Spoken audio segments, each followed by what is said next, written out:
I was never afraid of the dark. At least, that's what I used to think, until that night. Insomnia had been tormenting me for 3 weeks straight. The doctor said I needed more physical activity to wear out the body so the brain would give up and let me sleep, and no gadgets after 10 p.m. So at 11, I left my phone at home and went out for a walk. Our neighborhood had always felt safe to me. Old 5-story buildings, scattered streetlights, cracked asphalt, sprouting weeds. During the day, it was full of life. Mothers with strollers, elderly folks on benches, teenagers on skateboards. At night, the streets emptied, but that had never bothered me. Until that evening, the air felt strangely thick, like it does before a storm. I walked slowly, hands stuffed in my hoodie pockets. My breath came out in little white clouds. The nights were already getting cold, though the September sun still warmed the days. The streetlights cast dim yellow pools of light, forming small islands between long stretches of darkness. I reached the end of our street and turned toward the park. I wouldn't have gone there during the day. Too many people, too noisy. But at night, it seemed like the perfect place for a quiet walk. I entered through a small, hidden gate the locals called the back door. It was even darker here. Sparse lights lined the main path, but their glow was smothered by the dense tree canopy. I walked with confidence along the familiar trail, listening to the sounds of the night. Rustling leaves, the distant hum of cars on the highway, the faint creak of swings in the playground, probably just the wind. I passed the old fountain, long since dry. Rainwater had collected in its basin, reflecting the stars and crescent moon. It was beautiful. I paused a moment to take in the quiet wonder of it. That's when I first heard them. Footsteps. Somewhere behind me, soft, but unmistakable. As if someone was walking, trying not to make noise, but still breaking the stillness of the night. I turned around. No one. Just the dark silhouettes of trees and gently swaying bushes. Just my imagination, I told myself, and kept walking. About 50 steps later, I stopped again.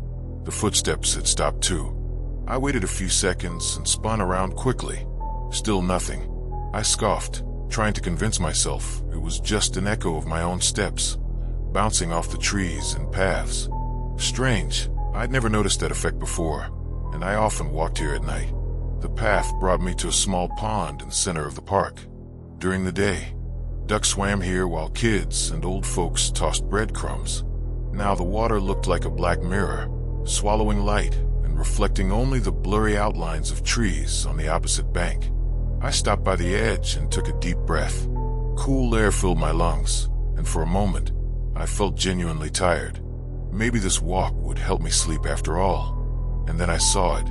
In the pond's reflection, next to my silhouette, appeared another figure. Human, standing just behind me, only a few steps away. I froze, too afraid to turn around. My heart pounded so violently, I thought it might crack my ribs. Just another late-night walker. I tried to reason. Someone with insomnia like me. Slowly, very slowly, I began to turn. The pond had lied. No one was there. I laughed nervously, feeling a chill crawl down my spine. My tired brain was playing tricks on me. Maybe the doctor was right about the gadgets, but dead wrong about the walks. It was better to stay home at night. I turned to go back, only to realize I didn't recognize the path I came from. It looked different, narrower, darker, flanked by thick bushes that I was sure hadn't been there before. I must have taken the wrong turn, I told myself, but something deeper whispered that something was wrong. I followed the path, trying to convince myself it would lead me to one of the exits. After a couple of minutes, I heard footsteps behind me again.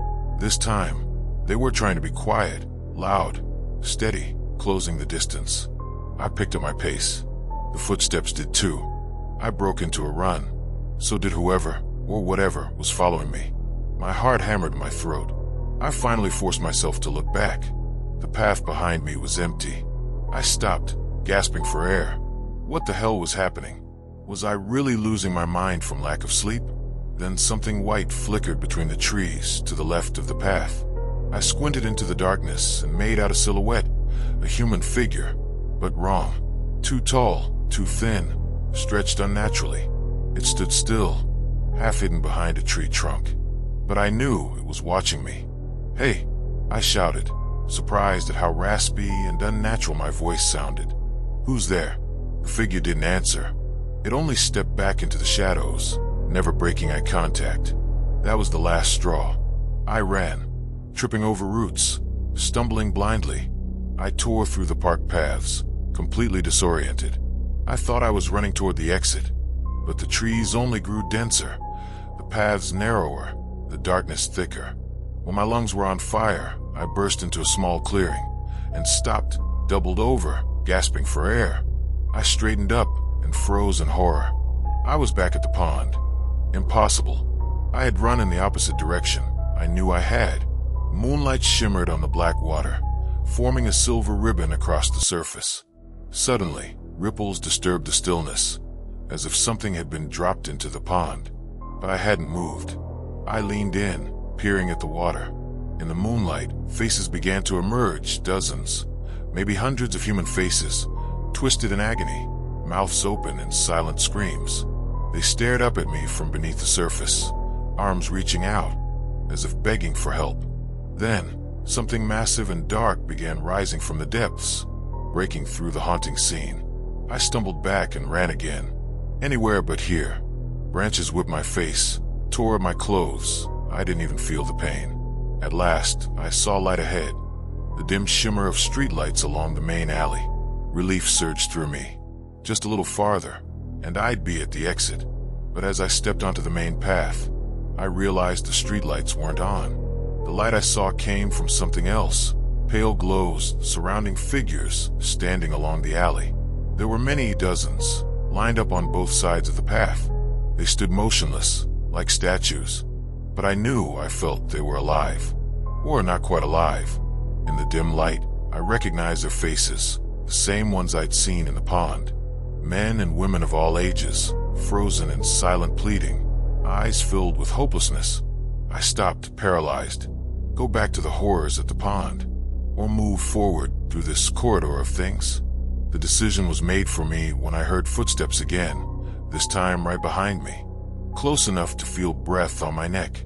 The sound was different now, wet, heavy slaps, like bare feet walking on soaked earth.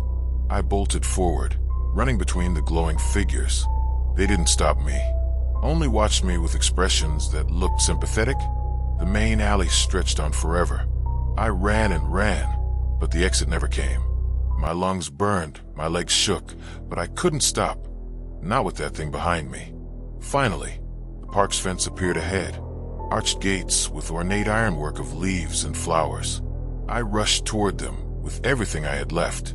The gates were shut, massive, heavy. I slammed into them, pushing with all my might. They didn't budge. "Help!" I screamed, shaking the bars. "Somebody!" My cry echoed through the park, but no reply came. And then I heard it, a whisper. Quiet, almost inaudible, but coming from everywhere at once. "Why did you come at night? Night belongs to us. Day belongs to you." The voice wasn't threatening. It sounded sad, tired. I turned around. 10 steps away stood the figure, that same tall, stretched being. I could see it clearly now. It resembled a human, but everything was wrong.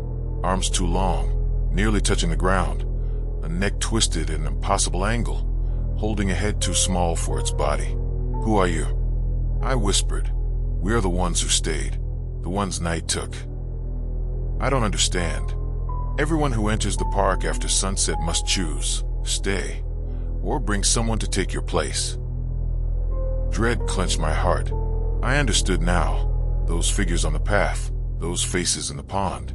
"I didn't know," I muttered. "I just wanted to walk." So did they. All of them. The creature stepped closer. Its face shifted, melted like wax, constantly changing into different people. Young, old, men, women. "You may leave. The gates will open for you. But you must return, and bring someone else, or we will come for you." "What if I stay?" My voice trembled. "Then you become one of us. You wait until someone comes to take your place." I stared at the creature, realizing it wasn't one soul, but many, fused together by the same curse. I need time to think, I said, backing toward the gates. The creature nodded. Behind me, the iron gate creaked open. You have until. The whisper faded into the night.